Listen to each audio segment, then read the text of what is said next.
한 달 전 미국 조지아주에서 벌어진 한국인 기술자 대규모 구금 사태. 그저 한 지역의 사건으로 끝날 줄 알았던 일이 시간이 지날수록 상황이 더욱 악화되더니 한 달이 지난 지금은 미국 경제 전체를 무너뜨린 도화선이 되었습니다. 트럼프 행정부의 오만한 단속으로 한국인 기술자들이 떠난 지 단 한 달. 그 짧은 시간 동안 미국 전역의 공장이 멈추고 수천억 달러의 손실이 쏟아졌습니다. 자동차, 반도체, 배터리 등 모두 한국의 손끝이 사라지자 국가 시스템 자체가 정지된 겁니다. CNN은 이를 미국 역사상 가장 치명적인 정책 실패라고 평가했고, 워싱턴 포스트는 한국인 없이 미국은 움직이지 않는다고 헤드라인을 실었습니다. 한때 세계의 중심이라 자부하던 나라가 지금은 한국 기술자의 복귀를 애타게 구걸하는 나라로 전락했습니다. 그리고 아이러니하게도 한국은 침묵했습니다. 분노하지 않았고 복수하지도 않았습니다. 단지 돌아서서 세상을 재설계했습니다. 그리고 이제 세계는 알게 되었습니다. 한국이 떠나면 미국도 멈춘다. 그렇다면 한국인이 떠난 미국이 현재 어떤 괴멸적인 상황에 이르렀을까요? 안녕하세요. 제 이름은 다니엘이라고 합니다. 저는 미국 상무부의 고위 산업협력관으로 근무하고 있습니다. 특히나 저는 동아시아를 주로 담당하고 있었고 한국은 제 전문 분야였죠. 어느덧 조지아주 사태가 벌어진 지 한 달. 저는 그 한 달 동안 조지아가 숨을 멈춘 듯한 시간을 지켜보았습니다. 사바나의 하늘 위에는 더 이상 엔진 소리가 들리지 않습니다. 한때 활기를 띠던 크레인들은 공중에서 얼어붙은 채 마치 버려진 기념비처럼 서 있었죠. 기자들은 이 상황을 위대한 일시 정지라 부릅니다. 제게는 그보다 더 깊은 애도라는 단어가 어울리는 풍경이었어요. 오늘 아침 현대차와 LG가 함께 짓던 배터리 메가사이트를 지나가며 저는 한때 자랑스럽게 걸려있던 현수막을 보았습니다. 한국과 함께 제조합니다. 그 문구는 아직도 바람에 흔들리고 있었지만 이제는 약속의 잔상처럼 힘없이 펄럭이고 있었어요. 3,000대의 차량으로 가득 차 있던 주차장은 텅 비어 있었고 출입문 옆에는 보안요원 한 명이 조용히 서 있었습니다. 그는 제 가슴에 달린 파란돼지를 보고는 조심스럽게 말을 걸더군요. 혹시 정부에서 오신 분이시죠? 저는 고개를 끄덕였습니다. 그는 잠시 머뭇거리다 이렇게 말했습니다. 우리 모두 한국인들이 돌아오길 기다리고 있습니다. 꼭 전해주세요. 철책 안쪽으로 들어서자 침묵이 기계 소리보다 더 크게 느껴졌습니다. 하루에 30만 개의 전기차 배터리 셀을 생산할 수 있는 자동화 라인은 완전히 멈춰 있었고 조립대 위에 남겨진 미완성 셀들은 마치 거대한 생명체의 갈비뼈처럼 고요히 놓여 있었어요. 현지 언론은 하루 손실을 650만 달러, 총 피해액을 42억 달러로 추산했습니다. 그러나 그 어떤 숫자도 오늘 제가 본 사람들의 얼굴을 설명할 수는 없었습니다. 한때 함께 일했던 미국인 공장장 톰이 문가에 서 있었습니다. 그의 작업복에는 먼지가 쌓여 있었고 손에는 다른 헬멧이 들려 있었죠. 다니엘, 그가 낮게 말했습니다. 우리는 단순히 직원을 잃은 게 아닙니다. 이곳에 심장을 잃었습니다. 그는 침묵에 잠긴 조립동을 가리켰습니다. 트럼프 대통령은 분명 누구나 배터리를 만들 수 있다고들 했습니다. 하지만 틀렸어요. 저는 미소를 지으며 대답했습니다. 톰, 벽은 누구나 세울 수 있습니다. 하지만 맥박을 만들 수 있는 사람은 따로 있죠. 그는 고개를 숙인 채 작게 웃었습니다. 트럼프는 한국인 기술자들을 추방하면 미국인의 일자리가 늘 거라 생각했죠. 그런데 이제 모두가 실직했습니다. 머릿속으로 수치가 스쳐갔습니다. 1만 8천 명의 직접 고용 인력, 5만 2천 명의 목재, 물류, 전력 관련 종사자들이 일자리를 잃었습니다. 조지아의 산업 성장의 12억 달러 규모 투자는 대부분 한국 기업들로부터 비롯된 것이었습니다. 구금 사태 한 달 만에 주 전체의 실업률은 2배로 치솟았어요. 트럼프 대통령은 이것을 단속이라고 불렀습니다. 제가 조용히 말했습니다. 하지만 우리에게는 정전이었습니다. 메인스트리트의 한 식당에 들렀습니다. 한국 기술자들이 매일 아침 6시에 들르던 곳이었죠. 주인 마리아는 여전히 그들의 머그컵을 선반에 그대로 두고 있었습니다. 이름이 한글로 적혀 있어 읽을 수 없다고 했어요. 한국인들은 늘 자리를 깨끗이 정리하고 나가셨어요. 그녀가 말했습니다. 그 이후로 그런 사람은 한 명도 없었어요. 도시 곳곳에 여전히 한국인의 흔적이 남아 있었습니다. 정돈된 바닥 표시, 가지런히 쌓인 공구, 두 나라 언어로 적힌 안전 매뉴얼들. 심지어 현장을 지키는 미국 경비원들조차 한국식 안전 절차를 그대로 따르고 있었습니다. 시청에서 만난 리처즈 시의원은 지쳐 있었어요. 우린 번영을 약속받았죠. 그는 한숨을 쉬었습니다. 이젠 세수가 사라지고 부동산 가치도 떨어졌습니다. 그들이 돌아오지 않으면 사바나는 한 세대를 잃게 될 겁니다. 그는 고개를 들며 말했습니다. 대통령은 자기가 무슨 짓을 한 건지 모릅니다. 하지만 그는 알고 있었을 겁니다. 혹은 알고 싶지 않았던 걸지도 모르죠. 한 달 전 트럼프 대통령은 이번 부금을 통상적인 이민 단속이라며 대수롭지 않게 넘겼습니다. 그러나 이제 그는 행정적 오해였다고 말을 바꾸었습니다. 그 사이 조지아를 넘어 오하이오, 미시간, 텍사스까지 공사 중단 사태가 번졌고 삼성반도체 공장마저 반쯤 멈춰섰습니다. 덕분에 충격의 파장은 미국 전역으로 번지고 있었어요. 그날 오후 대사관 브리핑에서 최신 보고서를 받았습니다. 현대차 미국 법인은 하루 1,800만 달러의 손실을 입고 있었고 LG에너지솔루션은 북미 전역 납품을 지연했습니다. 하청업체 5곳은 이미 파산 신청을 마쳤습니다. 이건 단순한 산업 문제가 아닙니다. 제가 말했습니다. 이건 신뢰가 무너졌을 때 어떤 일이 벌어지는지를 보여주는 교훈입니다. 해질 무렵 저는 다시 한번 현장으로 향했습니다. 톰은 여전히 트럭 보닛 위에 앉아 있더군요. 석양이 철골 구조물을 붉게 물들이며 녹슨 희망처럼 보였습니다. 한국은 우리를 용서할까요? 그가 물었습니다. 저는 한참을 바라보다가 대답했습니다. 용서는 쉽습니다. 하지만 신뢰를 다시 세우는 일, 그게 진짜 건설이죠. 그는 쓴웃음을 지으며 말했습니다. 우린 건물을 세운 줄 알았는데 사실은 무너뜨리고 있었네요. 돌아서는 길, 철책에 걸린 한 장의 종이가 눈에 들어왔습니다. 어린아이가 그린 조그만 종이 깃발이었어요. 태극기 옆에는 서툰 글씨로 이렇게 적혀 있더군요. 제발 돌아와 주세요, 한국. 미국은 오랫동안 정치로 공장을 돌릴 수 있다고 믿어왔습니다. 그러나 조지아의 공기는 그 믿음이 얼마나 허망한지를 증명했습니다. 한국이 없으니 기계는 멈췄고 나라의 맥박도 함께 멎었습니다. 구금 사태가 일어난 지 한 달, 이제 조지아의 바람조차 속삭이는 듯했어요. 그들은 미국의 숨을 멈추게 한 사람들을 뒤늦게 붙잡고 있다. 이른 아침, 저는 다시 사바나 사무실로 향했습니다. 조지아의 심장이라 불리던 그곳은 이제 인공호흡기에 의존하는 환자처럼 보였어요. 일주일 전 발표된 주정부 경제보고서는 충격적이었습니다. 단 30일 만에 조지아의 실업률은 3.1%에서 7.4%로 급등했고 임업물류 건설 분야에서 5만 4천 개의 일자리가 순식간에 사라졌습니다. 현지 라디오에서는 진행자가 이렇게 묻고 있었어요. 이게 과연 가치가 있었을까요? 한국 기술자들을 내쫓은 게 정말 옳은 선택이었을까요? 트럼프 대통령은 이에 대해 명확한 입장을 발표해야 할 것입니다. 함께 있던 공동 진행자는 아무 말도 하지 않았습니다. 아무도 답을 할 수 없었죠. 사무실 회의실에 들어서자 제 보좌관 제시카가 창백한 얼굴로 저를 맞았습니다.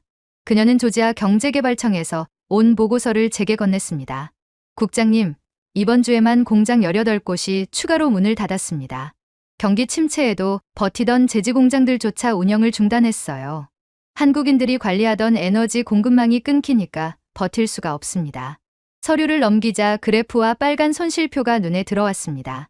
주내 GDP 예측치에서만 68억 달러가 사라졌어요. 그들은 한국 기술자들을 단순 노동자라고 생각했죠. 제가 낮게 말했습니다. 하지만 사실 그들은 산업의 동맥이었습니다. 제시카는 고개를 끄덕이며 말했습니다. 신문에서는 이번 사태를 맥박 붕괴라고 부르더군요. 정오 무렵 주지사의 기자회견이 열렸습니다. 기자들이 몰려 있었지만 분위기는 장례식장 같았습니다. 모두 분노를 예상했지만 그 대신 주지사 트립 톨리슨의 목소리는 떨리고 있었어요. 우리는 그들을 당연하게 여겼습니다. 그는 단상 위를 꽉 움켜쥐며 말했습니다. 이제 우리 아이들은 일할 곳이 없습니다. 우리의 경제에는 더 이상 방향이 없습니다. 도대체 트럼프 대통령은 이런 경제 괴멸을 어떻게 책임질 건가요? 조지아주를 완전히 망하게 할 작정인가요? 플래시가 터졌지만 박수는 나오지 않았습니다. 청사 밖에는 수십 명의 시민이 모여 있었어요. 손에는 손수 만든 팻말들이 들려 있었습니다. 돌아와 주세요. 우리에겐 한국이 필요합니다. 그들 중에는 예전에 한국 기술자들을 집으로 초대해 식사하던 가족들도 있었습니다. 조용히 그들 사이를 걷는데 낯익은 얼굴이 저를 붙잡더군요. 사바나 인근 주택 단지에서 살던 젠킨스 부인이었습니다. 다니엘, 제발 그들에게 전해주세요. 그녀는 제 소매를 붙잡았습니다. 우리가 정말 미안해요. 우리는 그동안 얼마나 한국인들을 필요로 했는지 몰랐어요. 저는 잠시 머뭇거리다가 조용히 대답했습니다. 부인, 사과하실 필요는 없습니다. 하지만 지도자들이 사과해야겠지요. 트럼프 대통령이 직접 말입니다.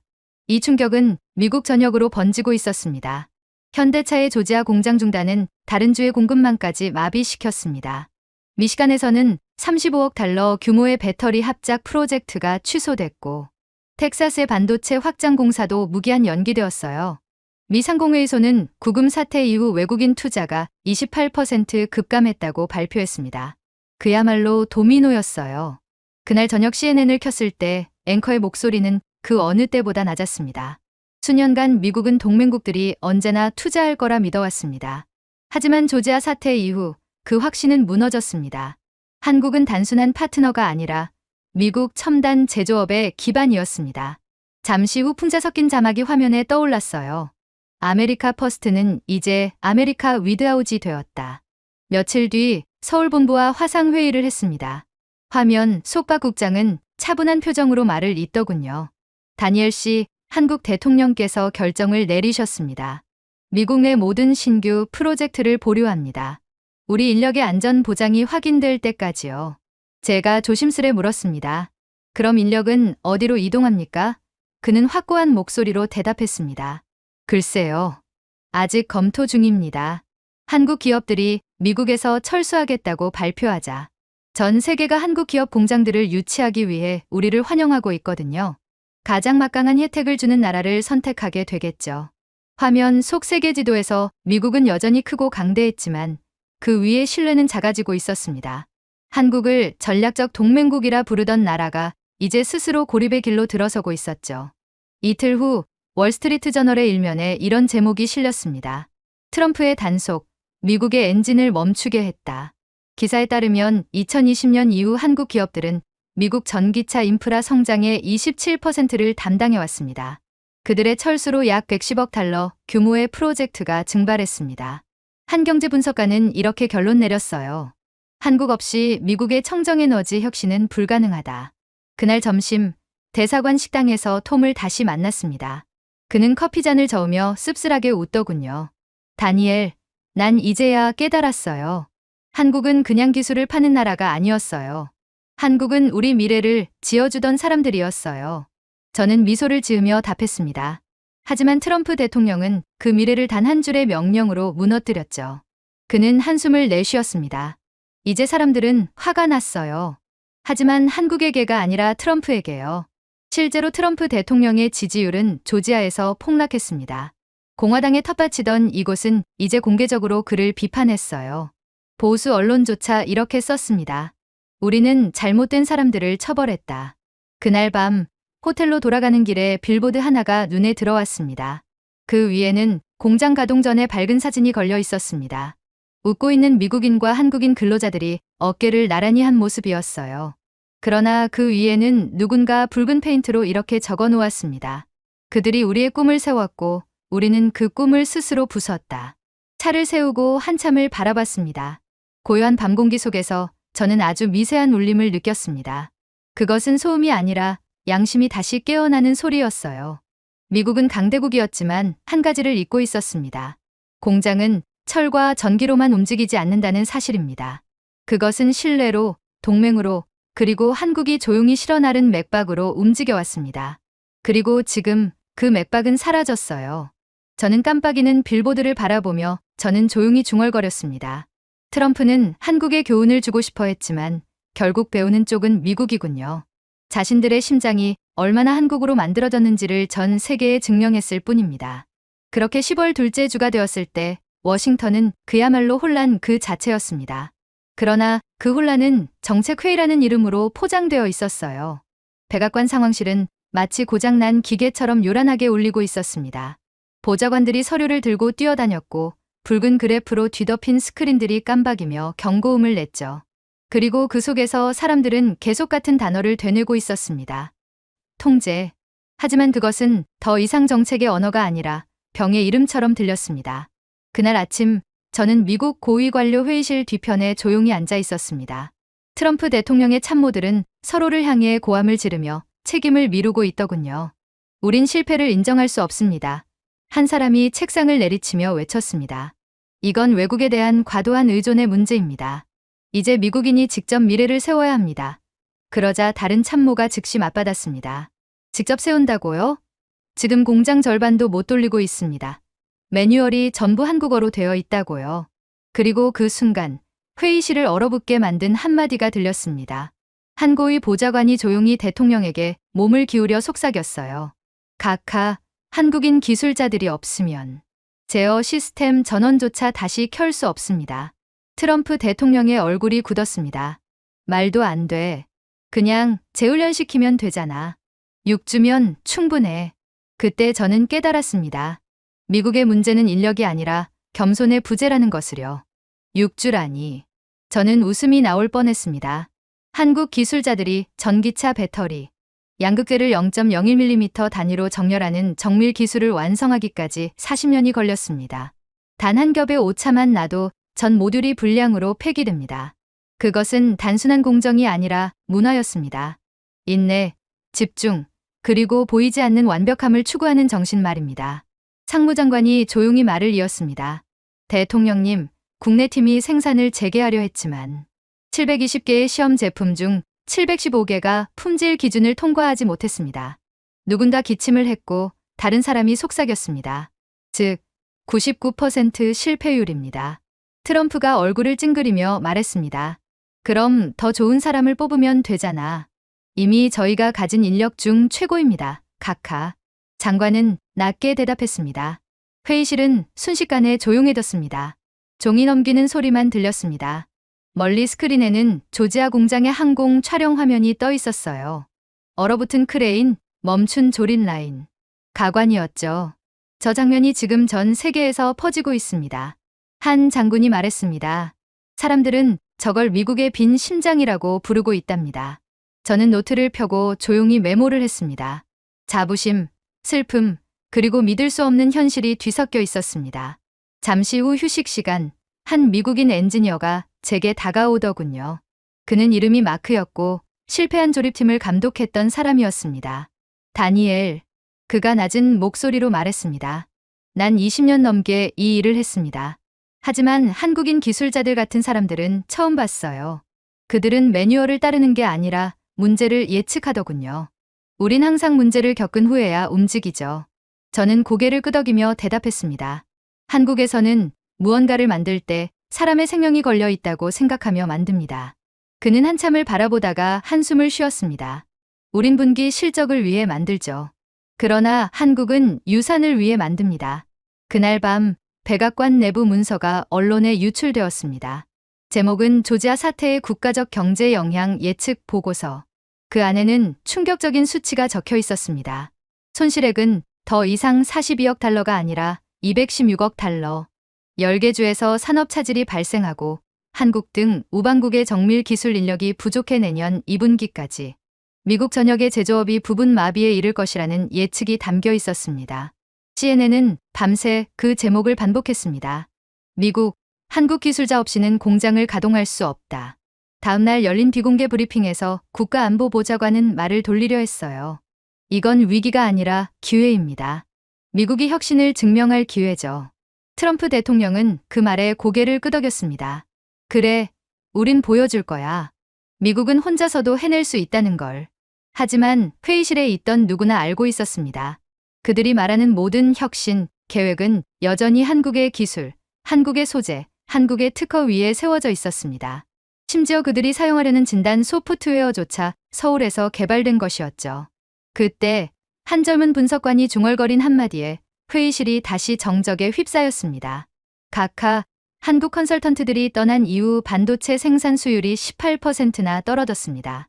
이 추세라면 내년 여름엔 한국과 대만이 첨단 반도체 시장의 80%를 장악할 겁니다. 트럼프는 얼굴이 새빨개졌습니다. 불가능해. 하지만 그것은 이미 현실이었습니다. 수원에서는 한국 엔지니어들이 조용히 새로운 공정 라인을 완성시키고 있었어요. 그 공장은 원래 미국과의 합작으로 계획되었지만 이제는 100% 한국 단독 운영으로 바뀌었습니다. 그날 저녁 백악관을 나서며 저는 묘한 정적을 느꼈습니다. 펜실베이니아 애비뉴의 거대한 성조기는 거의 움직이지 않았습니다. 마치 바람조차 이 상황에 숨을 죽이는 듯했어요.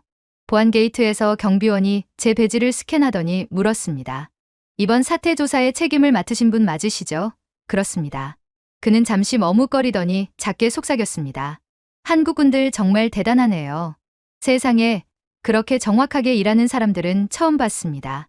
제발 이 문제가 속히 해결되었으면 좋겠어요. 미국이 정말로 경제 파탄으로 망하기 전에 말입니다. 저는 미소를 지으며 말했습니다. 그건 마법이 아닙니다.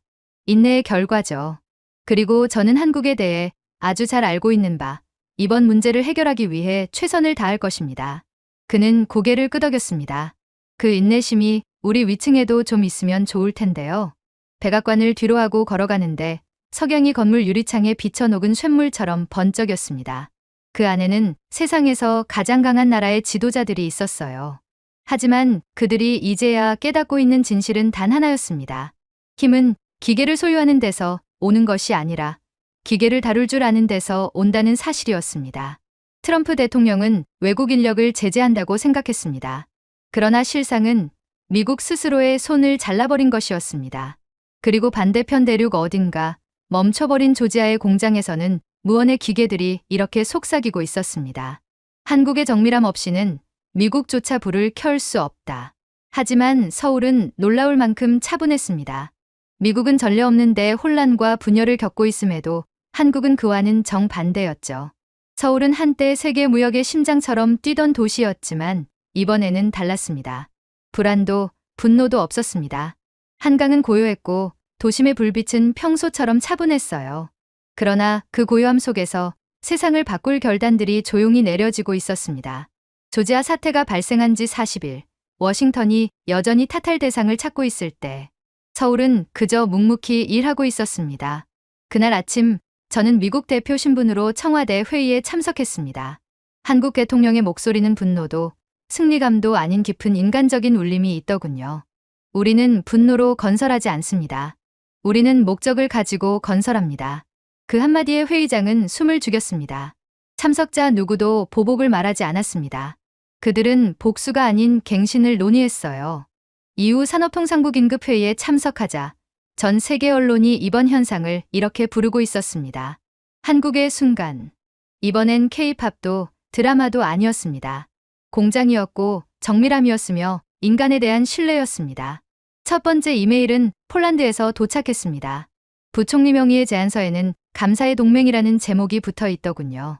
그들은 이렇게 제안했습니다. 62억 달러 규모의 세금 감면, 토지 완전 소유권, 배터리 단지 조성을 위한 행정 지원. 마지막 문장은 짧았지만 강렬했습니다. 우리는 미국의 말보다 한국의 손을 더 신뢰합니다. 10분 후 인도네시아로부터 또 다른 제안이 도착했습니다. 30년간의 법인세 면제, 바땅 산업단지, 내항만 무상 이용, 한국 기술자들에게 영주권 및 시민권 신속 부여. 그들은 이렇게 썼습니다. 한국은 우리의 첫 스마트시티를 세워주었습니다. 이번엔 우리가 한국의 미래를 함께 세우고 싶습니다. 점심이 되자 제안은 폭풍처럼 쏟아졌습니다. 베트남은 조지아 공장의 2배 면적에 달하는 부지를 무상 제공하겠다고 약속했고 2만 명의 현지 근로자를 한국 기술자들의 지휘 아래 훈련시키겠다고 했습니다. 아랍에미리트는 한층 더 파격적이었습니다. 90억 달러 규모의 공동투자 기금 조성, 한국 전기차 및 수소 인프라 사업에 대한 왕실 보증 지원. 단 일주일 만에 17개국이 한국 기업 유치 제안을 공식적으로 보냈습니다. 그 총합은 470억 달러, 미국이 그동안 제시했던 모든 인센티브의 2배를 넘는 금액이었습니다. 이 숫자들 진짜입니까? 제가 물었습니다. 박 장관이 미소를 지었습니다. 예, 다니엘. 이제야 세계가 깨달은 겁니다. 미국이 잊고 있던 사실을요. 한국은 기술만 가져다주는 나라가 아닙니다. 신뢰를 함께 가져오는 나라죠. 그럼에도 한국은 조심스러웠습니다. 억 단위의 제안이 쏟아졌지만 서울은 원칙을 지켰죠. 대통령은 지시했습니다. 분노로 결정하지 마십시오. 미국이 우리의 가치를 잊었을지라도 우리는 우리의 책임을 잊지 말아야 합니다. 그 말에 회의실은 고요해졌습니다. 그날 저녁 저는 폴란드로 출국을 앞둔 한국인 기술자들을 만났습니다. 그들은 CEO도 장관도 아닌 평범한 엔지니어들이었습니다. 손에는 노트북과 계측기, 그리고 오래된 공구함 하나씩이 들려있더군요. 벌써 떠나십니까? 제가 물었습니다. 한 기술자가 미소를 짓더군요. 예, 국장님. 폴란드 정부가 첫 정밀 조립 라인을 도와달라 해서요. 이상하죠. 분명 동맹국으로부터 상처를 받았는데 그래도 도와주고 싶습니다. 왜 그렇죠? 그는 잠시 생각하다 대답했습니다. 그게 한국이니까요. 우린 복수를 위해 짓지 않습니다. 세상을 조금이라도 더 낫게 만들고 싶어서 짓죠. 그 말이 하루 종일 제 마음에 남았습니다. SNS와 외신은 한국을 이렇게 부르기 시작했습니다. 산업의 조용한 스승. 파이낸셜 타임즈는 일면에 이렇게 썼더군요. 한국은 자존심이 아닌 마음으로 이끈다. 유럽의 경제학자들은 이 현상을 서울교리라 이름 붙였습니다. 능력과 연민이 공존하는 산업의 새로운 모델, 도덕적 산업주의라 불렸죠. 워싱턴은 이를 이탈이라 불렀지만 서울은 치유라 불렀습니다. 다음 날 인천공항에서는 작은 환송식이 열렸습니다. 폴란드, 자카르타, 아부다비로 향하는 엔지니어 200명이 조용히 서 있었어요. 국기나 현수막도 없었습니다. 그저 고개 숙인 인사, 짧은 악수, 그리고 진심 어린 미소뿐이었습니다. 그러나 그 광경은 장엄했습니다. 이들은 돈을 쫓는 노동자가 아니라 품격을 전하는 대사였어요. 탑승 직전 젊은 기술자 지연 씨가 제게 다가왔습니다. 국장님, 미국 사람들이 우리를 외국 노동자라고 불렀을 때 화가 났어요. 그런데 지금은 오히려 감사해요. 왜 그렇죠? 그녀는 미소를 지으며 말했습니다. 그들이 덕분에 우리가 어떤 사람인지 다시 알게 됐거든요. 당신들이 어떤 사람인데요? 미움을 짓지 않고 사람을 짓는 사람들이요. 그녀의 비행기가 석양 속으로 사라질 때 저는 오랜만에 마음이 편안해지는 걸 느꼈습니다. 그날 밤 대통령의 연설이 전 세계로 생중계되었습니다. 대한민국은 결코 비극을 이용하지 않습니다. 우리는 신뢰가 있는 곳에서 건설하며 우리가 아는 것을 나누겠습니다. 그것이 진정한 진보의 의미입니다. 심지어 비판적이던 외신들도 박수를 보냈습니다. 독일과 일본의 언론인들조차 이렇게 썼더군요. 한국은 굴욕을 희망으로 바꾸었다. 저는 창가에 서서 서울의 야경을 바라봤습니다. 수십 년간 한국 기술자들은 전 세계의 다리, 위성, 공장, 스마트 시티를 지어왔습니다. 하지만 오늘 밤 한국은 훨씬 더 위대한 무언가를 짓고 있었습니다. 그것은 신뢰였어요. 정밀함 속의 따뜻함, 이익 속의 인간성, 배신 속에서도 품위를 잃지 않는 용기. 그리고 저는 깨달았습니다. 진정한 힘이란 남을 짓누르는 능력이 아니라 다시 일어나 용서하며 다시 짓는 의지라는 것을 말입니다. 세상은 한국을 무릎 꿇게 만들었습니다. 그러나 한국은 두 손을 쥐지 않았습니다. 오히려 그 손을 펼쳤죠. 그리고 그 손끝에서 다음 세기의 미래가 태어나고 있었습니다. 그리고 제가 일이 미국 측에 불리하게 돌아가고 있다는 보고를 하자 마침내 트럼프 대통령은 상황의 심각성을 인지하고 미국의 주요 고위 관료들을 한국으로 파견 보내는 파격적인 결정을 했어요. 미국 고위 관료단의 비행기가 인천공항 활주로에 착륙하던 순간 공기부터 달라졌습니다. 긴장도 경계심도 아닌 묘한 존경의 공기가 흐르고 있었어요. 그들은 시위를 예상했습니다. 분노의 구호 혹은 정치적 갈등의 현장을 기대했죠. 하지만 그들이 마주한 건 전혀 다른 풍경이었습니다. 오직 침묵, 그리고 완벽하게 작동하는 나라였습니다. 시위대는 어디 있습니까? 한 관리가 제게 물었습니다. 없습니다. 제가 웃으며 대답했습니다. 한국인들이 분노의 고함을 치는 것을 본 적이 있나요? 그들은 소리치기보다 만들어 보여주는 걸 택합니다. 공항을 벗어나기도 전에 그들은 이미 무언가 다르다는 걸 느꼈습니다. 입국 심사대는 단 3초.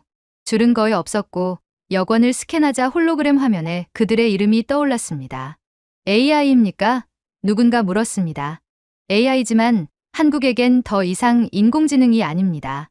제가 말했습니다. 이건 삶의 일부죠. 공항 밖에는 AI 기능이 탑재되어 있는 의전 차량이 기다리고 있었습니다. 엔진 소리 하나 없이 매끄럽게 움직이는 차량, 대시보드에 빛나는 문구. 안녕하십니까? 서울까지 예상 소요 시간은 38분입니다. 현재 대기질은 양호합니다. 관리들은 서로를 바라보며 어색하게 웃었습니다. 워싱턴에선 주차장 빠져나오는데 38분 걸리는데 누군가 농담처럼 중얼거렸습니다. 서울에 도착하자 그들을 맞이한 것은 유리로 된 건물이었어요. 건물 전체가 살아 숨쉬는 듯했습니다. 햇빛의 각도에 따라 외벽이 스스로 움직이고 온도와 습도를 자동 조절하는 시스템이 작동 중이었습니다. 이 건물 전체가 사용하는 전력은 미국의 대형마트 한 곳보다 적습니다. 제가 설명했습니다. 믿기 어렵군요. 부장관이 어색하게 웃었습니다. 대단한 게 아닙니다. 제가 미소 지었습니다. 그저 효율적일 뿐입니다. 회의실 안에서는 로봇팔이 조용히 움직이며 커피를 내렸습니다. 모든 컵은 정확히 섭씨 67도로 유지되었죠. 누가 조작하는 겁니까? 한 관리가 물었습니다. 아무도요. 제가 대답했습니다. 여러분의 대화 속도와 손의 움직임을 학습해서 스스로 따릅니다. 처음엔 웃음이 어색했지만 이내 그 웃음에는 감탄이 섞여 있었습니다. 회의가 시작되자 저는 세계 각지의 한국 공장 데이터를 띄웠어요. 지도 위의 점 하나하나가 실시간으로 움직였습니다. 서울은 19개국, 1240개 시설을 실시간으로 모니터링할 수 있어요. 제가 말했습니다. 폴란드 공장에서 미세한 진동이 발생하면 울산의 엔지니어가 3초 만에 그걸 인지합니다. 미국 측 참모들이 웅성거렸습니다. 그게 여기서 가능합니까? 네. 한국에서는 설계, 생산, 유지 보수를 분리하지 않습니다. 모든 것이 하나의 맥박처럼 연결되어 있습니다. 누군가 작게 중얼거렸습니다. 미국이라면 저걸 하려면 5개 기관과 3개 위원회의 승인이 필요하겠군. 그들의 표정에는 웃음보다 깊은 자조가 깃들어 있었습니다. 미국의 공장은 규제와 서류에 묶여 있었지만 한국의 거리는 살아있는 유기체처럼 움직이고 있었거든요. 그때 한 관리가 창밖을 가리켰습니다. 저 신호등, 제가 지나가자마자 바뀌었군요. 사람의 움직임을 인식해 바꿉니다. 제가 답했습니다. 속도보다 생명을 우선하죠. 그는 조용히 웃으며 말했습니다.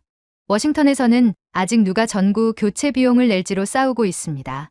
이후 판교 테크밸리의 연구단지를 방문했습니다. 그들은 시끄러운 공장, 매캐한 냄새, 고함이 오가는 현장을 예상했을 겁니다. 하지만 대신 흰 제복을 입은 엔지니어들이 로봇과 함께 조용히 일하고 있었어요. 기계음도 거의 들리지 않았습니다. 정밀조립 라인이 마치 악기처럼 일정한 리듬으로 움직이고 있을 뿐이었죠.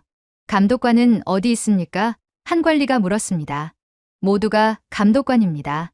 제가 대답했습니다. 한국의 근로자는 지시를 따르지 않습니다. 개선을 만듭니다. 그들의 눈빛이 변했습니다. 놀람, 존경, 그리고 약간의 부끄러움. 그중 한 고위 관리가 한숨을 내쉬었습니다. 우린 그동안 한국이 휴대폰과 자동차만 잘 만드는 줄 알았습니다. 그런데 지금 보니 한국은 문명을 만들고 있었군요. 저는 조용히 웃었습니다. 글쎄요. 제 생각에는 한국은 단지 고장 나기 전에 고치는 법을 배웠을 뿐입니다. 우리와는 시스템과 체계, 사고방식 자체가 다르죠. 아마 그들이 이렇게나 빠르게 성공하고 또 전 세계가 한국에 의존하게 된 이유도 다 이런 부분에 있지 않을까 싶네요. 그들은 아무 말도 하지 않았습니다.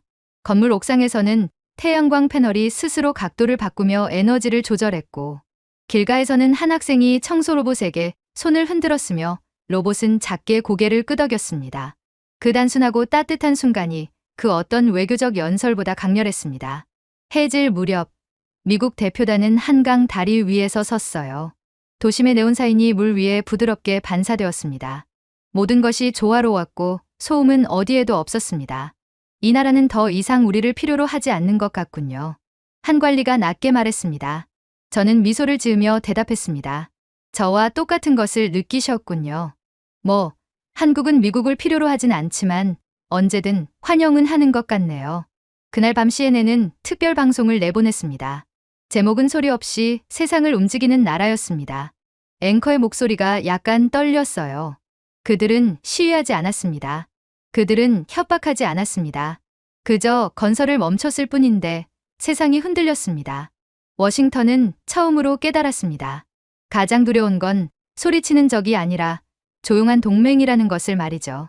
호텔 방으로 돌아와 저는 보고서에 한 줄을 적었습니다. 우리의 침묵은 약함이 아니라 계산이었다. 다음 날 대표단은 귀국 준비를 했습니다. 출국 직전 한 관리가 제게 묻더군요. 다니엘, 이 모든 시스템이 어떻게 이렇게 매끄럽게 작동합니까? 저는 잠시 생각하다가 대답했습니다. 한국 감당으로서 저는 아마 한국은 모든 걸 만들 때 누군가가 보고 있다고 생각하고 만들기 때문이 아닐까 싶어요. 감시가 아니라 신뢰를 주는 시선 말입니다. 그는 고개를 끄덕이며 미소 지었습니다. 그게 차이군요. 맞습니다. 제가 말했습니다. 그게 한국입니다. 비행기가 구름 속으로 사라질 때 저는 창밖을 바라보며 생각했습니다. 워싱턴은 그날 처음으로 보았어요. 소리치지 않는 힘, 과시하지 않는 기술, 그리고 세상을 이끄는 가장 조용한 리더십을 말입니다. 결국 한국의 침묵은 무의 소리가 아니었습니다. 그것은 자신감의 울림이었죠. 그렇게 고위 관료들이 아무런 성과 없이 돌아간 직후 미국은 더 이상 포효하지 않았습니다. 그저 숨이 가쁜 채로 버티고 있을 뿐이었죠. 절반만 완공된 공장들, 꼬여버린 공급망, 그리고 끝없는 생산 차질. 트럼프 대통령의 지지율은 28%까지 떨어졌습니다. 그의 정치 생명이 끝날지도 모른다는 말이 공공연히 오갔습니다. 그리고 마침내 그가 직접 운영하는 플랫폼 트루스 소셜에 믿기 힘든 한 문장이 올라왔습니다. 한국 엔지니어들의 복귀를 환영합니다. 그들은 세계 최고입니다. 미국은 그들을 필요로 합니다. 그 한 문장은 미국 전역을 뒤흔들었습니다. 뉴스 앵커들은 생방송 중에도 몇 번이고 문장을 다시 읽었어요. 그가 사과한 겁니까? 이건 외교가 아니라 항복에 가깝습니다. 스튜디오는 술렁였고 그 장면은 전 세계로 퍼져나갔습니다. 저는 이미 알고 있었습니다. 백악관이 비공개로 한국을 방문할 특사를 꾸리고 있다는 것을요. 그들의 임무는 단 하나였습니다. 조용히 사과하는 것. 다음 날 저는 청와대 고위회의에 배석했습니다. 저를 포함한 미국 대표단은 지쳐 있었어요. 눈 밑에는 다크서클이 드리워져 있었고 손에는 두꺼운 서류철이 들려 있었습니다. 비자 복원, 세금 혜택 2배, 공식 사과문 초안 저희가 가져온 건 조건이 아니라 간청이었습니다. 회의가 시작되자 대표단장인 레이놀즈 대사가 조심스럽게 입을 열었습니다. 장관님, 그가 말했습니다. 이제야 모든 걸 깨달았습니다. 우린 세상을 이끌고 있다고 믿었습니다. 하지만 사실은 한국의 설계도를 따라가고 있었던 겁니다. 통역관의 목소리마저 잠시 멈췄습니다. 회의실에는 숨소리조차 들리지 않았어요. 한국 외교부 장관이 조용히 대답했습니다. 대사님, 한국은 굴복을 원한 적이 없습니다. 우리가 원했던 건 단 하나 존중이었습니다. 레이놀즈는 고개를 숙였습니다. 그 이상을 얻으셨습니다. 한국은 힘의 의미를 새로 정의하셨습니다. 그 순간 저는 역사적인 장면 속에 있다는 걸 느꼈습니다. 세계 최강국이 스스로의 자존심을 내려놓고 존경을 담아 손을 내밀고 있었던 것입니다. 그러나 한국의 반응은 담담하더군요. 산업부 장관이 미소 지으며 답했습니다. 감사합니다, 대사님. 하지만 한국의 방향은 이미 바뀌었습니다. 방향이 바뀌었다니요? 레이놀즈가 놀란 표정으로 물었습니다. 우리는 폴란드, 베트남, 그리고 UAE와 새로운 파트너십을 구축했습니다. 그곳은 우리를 동등하게 대하고 신뢰를 주는 나라들입니다. 레이놀즈의 표정이 굳어졌습니다. 그럼 미국으로 돌아오지 않는다는 말씀입니까? 적어도 지금은 아닙니다. 세계가 변했고 한국도 그에 맞게 변해야 합니다. 그의 어깨가 눈에 띄게 처졌습니다. 수십 년 동안 미국은 외국 인재들이 결국 자신들의 품으로 돌아올 거라 믿어왔습니다. 하지만 이번에는 아니었습니다. 세계의 중심이 조용히 이동하고 있었던 겁니다. 그날 저녁 CNN은 긴급 속보를 내보냈어요. 현대사 이래 처음으로 미국 협상단이 합의 없이 귀국. 한국, 미국의 복귀 요청 거절. 미국 언론들은 머리 기사를 이렇게 장식했습니다. 초강대국을 무릎 꿇린 나라, 한국. 분노가 아닌 품격으로 승리한 나라. 하지만 한국은 축대를 들지 않았습니다. 환호도 오만도 없었어요. 대통령의 담화는 단 한 문장으로 요약됐습니다. 우리는 복수를 원하지 않았습니다. 우리는 그저 우리가 누구인지 잊지 않았을 뿐입니다. 한국은 은혜로 짓고 분노로 허물지 않습니다. 그 말은 CNN, BBC, NHK를 넘어 전 세계 언론에서 인용되었습니다. 그리고 뉴욕타임스는 이렇게 썼더군요. 한국은 한 번도 소리치지 않았지만 모두를 바꿔놓았다. 회의가 끝나갈 무렵 미국 측 자문관 한 명이 한국 대사에게 다가갔습니다. 그의 이름은 콜린스였습니다. 그는 낮은 목소리로 묻더군요. 도대체 어떻게 한 겁니까? 싸우지도 않고 어떻게 우리를 이긴 겁니까? 그러자 한국 대사는 잠시 그를 바라보다가 말했어요. 이기려 하지 않았기 때문입니다. 우리는 그저 계속 만들었을 뿐입니다. 그는 깊은 숨을 내쉬며 고개를 끄덕였습니다. 우리는 지배를 위해 만들었지만 당신들은 완벽을 위해 만들었군요. 그렇게 저는 경외심과 무력감을 동시에 느끼며 다시 조지아로 향했습니다. 조지아 사바나의 거리는 조용했어요. 여전히 크레인은 멈췄고 공장은 숨을 멈춘 듯 고요했습니다. 하지만 두 곳엔 여전히 무언가가 남아 있었습니다. 눈에 보이지 않지만 분명히 살아있는 것. 사람들은 그것을 한국의 메아리라고 부르더군요. 한국인 기술자들이 떠난 뒤에도 그들의 흔적은 여전히 모든 복도와 도면, 그리고 사람들의 기억 속에 남아 있었습니다. 제가 그것을 처음 느낀 곳은 오래된 한 구내식당이었습니다. 그곳의 주인 마저리 아주머니는 여전히 매일 아침 6시에 문을 열었습니다. 손님은 없었지만 문을 닫지 않았어요. 그들이 다시 돌아올 거예요. 그녀는 깨끗이 닦은 식판을 쓸며 말했습니다. 정말 그렇게 생각하세요? 제가 물었습니다. 그녀는 조용히 웃었습니다. 그 사람들은 단 한 번도 식탁을 어질러 놓지 않았어요. 그런 사람들은 사라지지 않아요. 세상이 다시 그들을 필요로 할 때 꼭 돌아올 거예요. 그녀는 제게 하나의 식판을 보여주었습니다. 반짝이도록 닦인 그 식판 위에는 낡은 네임택이 붙어 있었습니다. 저 자리에서 항상 식사했어요. 그녀가 말했습니다. 피곤한 날에도 웃음을 잃지 않았죠. 이상하죠. 그들이 있었을 땐 공장도 이 식당도 살아 있었어요. 공장 밖으로 나오니 바랜 현대차 간판이 바람에 흔들리고 있었습니다. 그 아래에는 매일 저녁 현지 노동자들이 모여 있었습니다. 정치 이야기나 해고 얘기를 하지도 않았어요. 그저 그 시절을 기억하기 위해 모인다고 했습니다. 그날 모임에서는 아이들이 무대 위에 서 있었습니다. 그들의 아버지는 한국 기술자들과 함께 일했던 미국인 노동자들이었습니다. 한 아이가 편지를 읽기 시작했습니다. 사랑하는 한국 아저씨들께 아빠에게 건축법을 가르쳐 주셔서 감사합니다. 아빠는 늘 말씀하셨어요. 당신들은 돈보다 안전을 먼저 생각했고 도움을 요청하지 않아도 먼저 도와주셨다고요. 아빠가 우리 모두가 보고 싶어요. 사람들은 울음을 참지 못했습니다. 비판적이던 시장조차 손으로 얼굴을 가렸죠. 그는 조용히 중얼거렸습니다. 그들은 노동자가 아니었습니다. 스승이었죠. 다음 날 한 영상이 인터넷에서 폭발적으로 퍼졌습니다. 조지아의 한 마을 사람들이 밤하늘 아래 모여 한국 노래를 부르는 영상이었습니다. 누군가 스피커를 가져왔고 그들은 한국인 노동자들이 즐겨 부르던 노래라며 다 함께 열창하고 있었어요. 처음엔 서툴게 따라 부르던 사람들이 어느새 진심을 담아 노래하고 있었습니다. 현장에 있던 젊은 기자가 한정비공에게 물었어요. 왜 한국어로 노래하세요? 무슨 뜻인지 모르시잖아요. 그는 미소 지으며 대답했습니다. 그들이 우리를 이해해 줬거든요. 이제 우리가 그들의 언어로 마음을 전할 차례죠. 그 말을 듣는 순간 제 눈시울이 뜨거워졌습니다. 한국 기업 공장에서 일하는 미국인들은 한국을 외국인 근로자가 아니라 이웃, 선생님, 그리고 가족으로 기억하고 있었습니다. 특히 한 영상은 제 마음을 완전히 멈추게 만들었어요. 공장 경비원이 찍은 영상이었습니다. 텅 빈 공장 복도를 걸으며 그는 한국 기술자들이 점심시간마다 부르던 노래를 흥얼거렸습니다. 그리고 마지막에 이렇게 속삭이더군요. 그들은 말했어요. 우리가 함께 미래를 만들 거라고. 이젠 그 말이 정말이었네요. 그들이 없어도 그들은 여전히 여기 있거든요. 그때 저는 깨달았습니다. 한국이 남긴 것은 기술이 아니라 도덕적 흔적이었습니다. 그 뒤로 미국 곳곳에서 변화가 보이기 시작했습니다.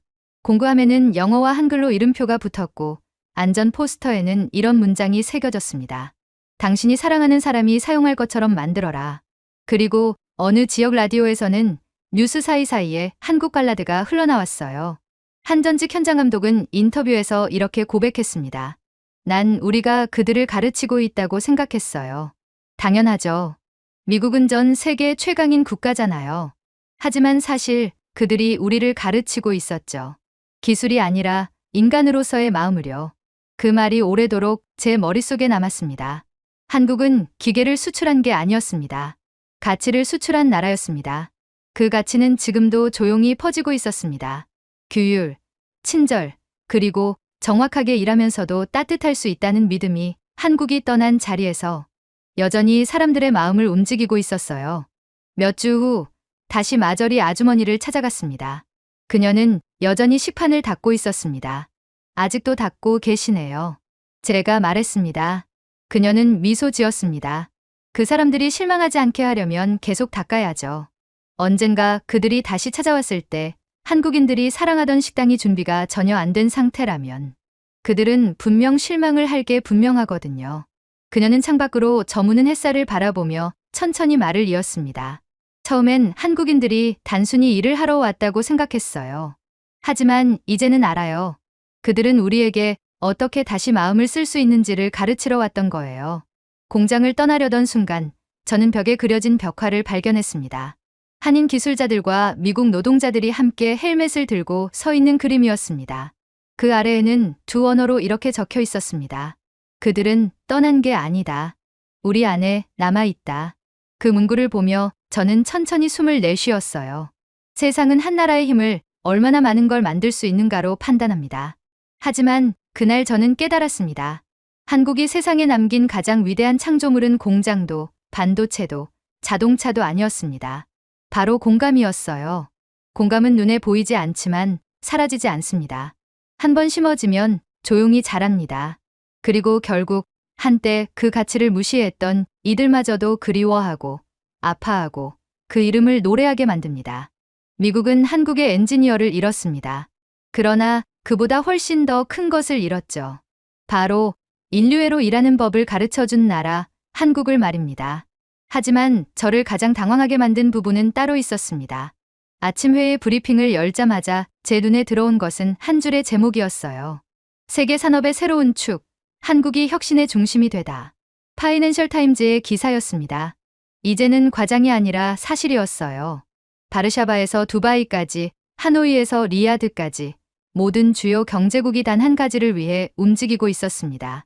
한국 엔지니어를 데려오라. 단 한국으로가 아니라 우리나라로. 그들이 원한 것은 단순한 인재가 아니었습니다.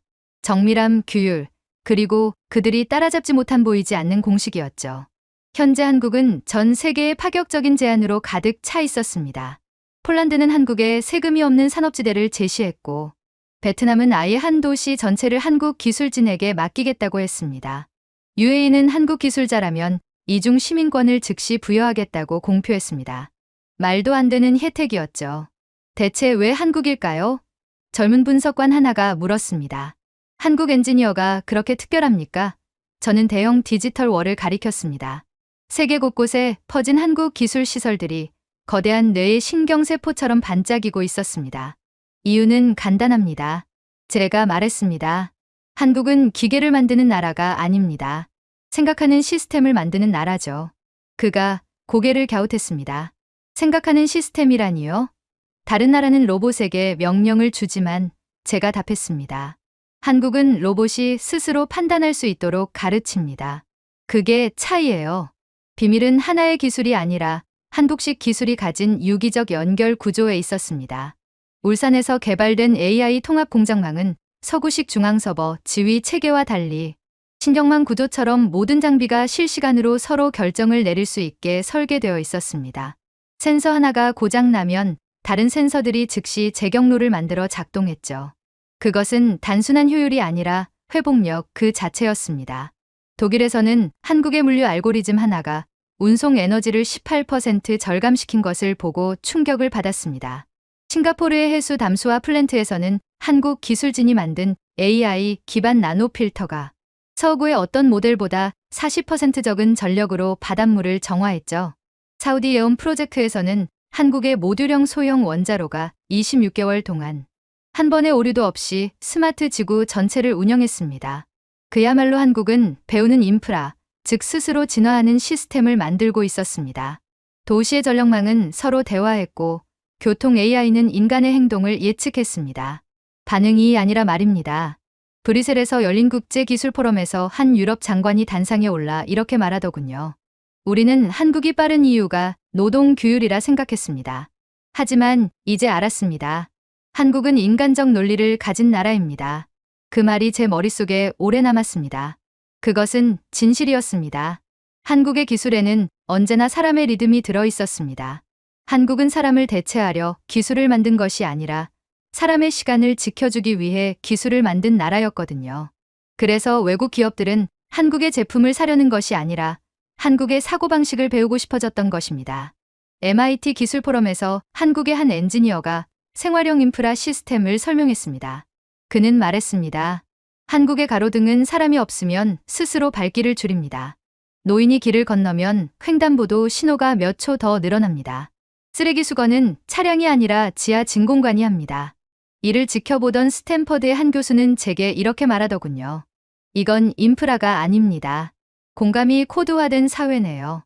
정확했습니다. 한국은 세계에서 유일하게 양심이 깃든 기술을 설계한 나라였습니다. 그리고 이렇듯 한국이 미국을 완전히 압도했다는 사실이 전 세계에 점점 퍼질수록 세계 각국의 대학들이 교육과정을 바꾸기 시작했습니다.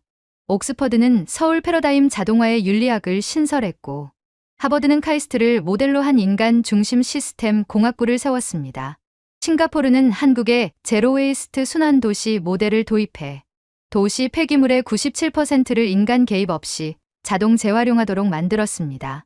한편 서울의 엔지니어들은 이 모든 글로벌 경쟁 속에서도 놀라울 정도로 담담했습니다. 늦은 저녁 연구소 한 구석에서 들은 대화가 아직도 기억납니다. 폴란드는 한국인 엔지니어들에 대한 평생 주택을 약속했다네요. 베트남은 해변과 아파트를 준다던데.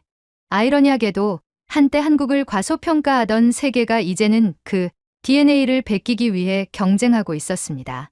워싱턴의 한 상원의원은 이렇게 발표했습니다. 미국 제조업의 미래는 한국의 선의에 달려 있다. 유럽 의회에서는 한 의원이 이렇게 말했죠. 한국과 함께하지 못한다면 우리는 미래를 만들 수 없다.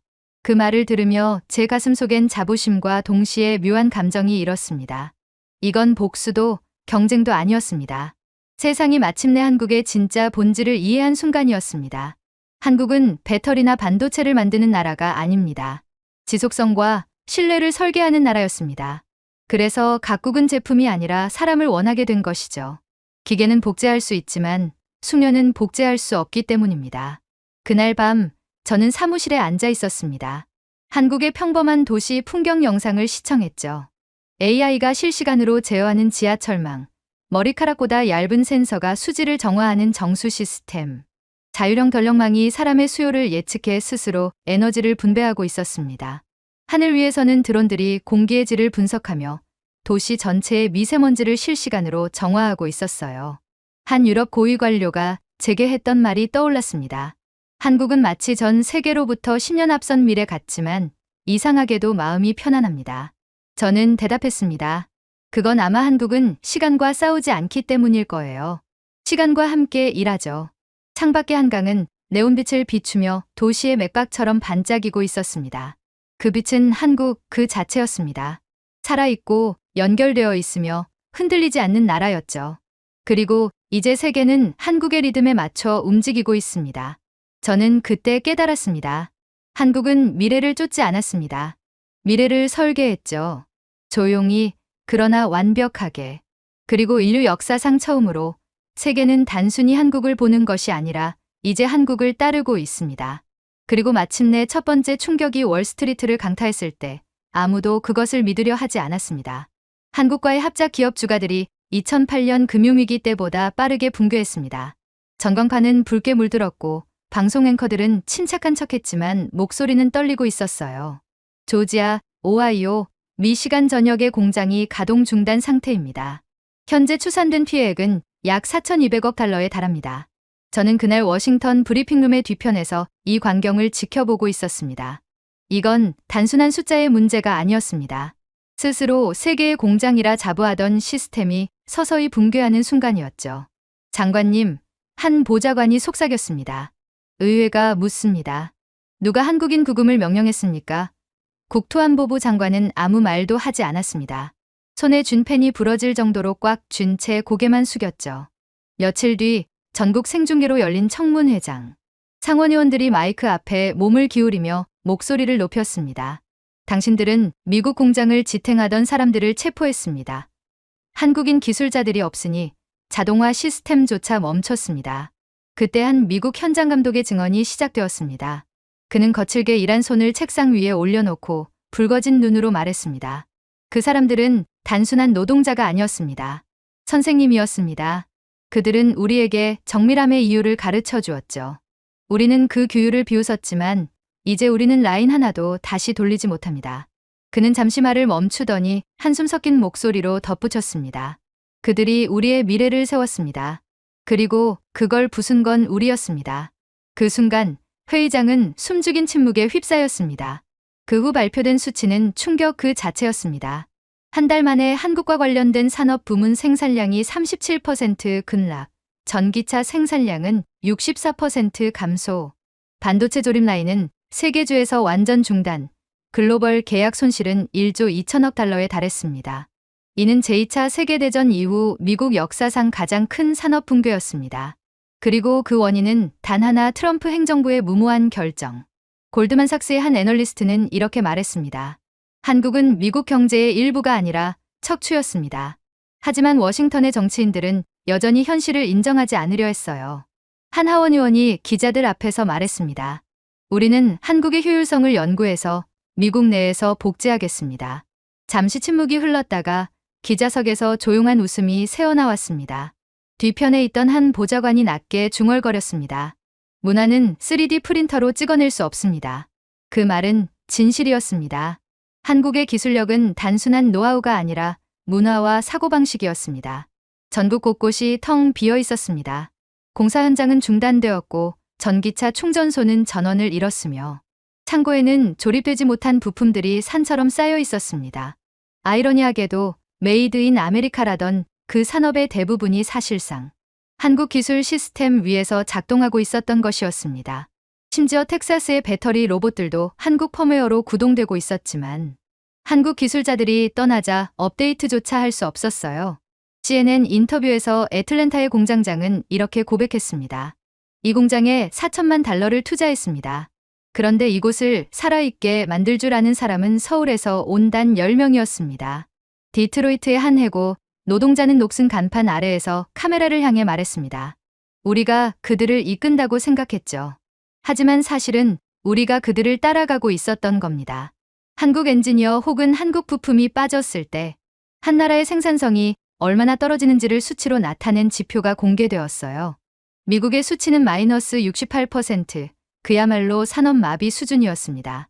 그 주 브루킹스 연구소의 비공개 회의에 참석했을 때 분위기는 마치 장례식 같았습니다. 한 상원의원이 제게 물었습니다. 어쩌다 이렇게 된 걸까요? 왜 우리는 한국에 이렇게 의존하고 있었는지도 몰랐던 걸까요? 저는 조용히 대답했습니다. 한국은 자랑하지 않았습니다. 그래서 우리는 그 침묵을 자금으로 착각했죠. 옆자리에 있던 상무부 관료가 고개를 끄덕이며 말했습니다. 우리는 그들을 하청업체라 불렀지만 사실 그들은 설계자였습니다. 거리의 분노는 새로운 방향으로 번졌습니다. 시카고 도심에는 한국인들을 다시 데려와라. 미국은 혼자 설 수 없다는 팻말이 나부꼈습니다. 그들은 불과 몇 달 전까지만 해도 이민자 반대를 외치던 사람들입니다. 하지만 이제는 한국 기술자들의 귀환을 간절히 바라고 있었던 것입니다. 백악관 내부에서는 혼란이 극에 달했어요. 중국 탓으로 돌립시다. 누군가 제안했습니다. 다른 참모가 냉정하게 말했습니다. 이미 중국도 한국 기술자를 고용하기 시작했습니다. 트럼프 대통령의 경제자문단이 작성한 내부 보고서에는 이런 문장이 적혀 있었습니다. 한국과의 협력에서 잃는 1달러는 장기적으로 9달러의 미래 성장 손실로 이어진다. 아무리 언론을 통제해도 이 수식만큼은 감출 수 없었습니다. 그리고 마침내 미국이 오랜 시간 외면해온 진실이 드러났습니다. 협력 없는 지배는 단지 취약함의 다른 이름일 뿐이었다는 것. 조지아 사건에 대한 최종 조사 보고서 결론은 단 한 줄이었습니다.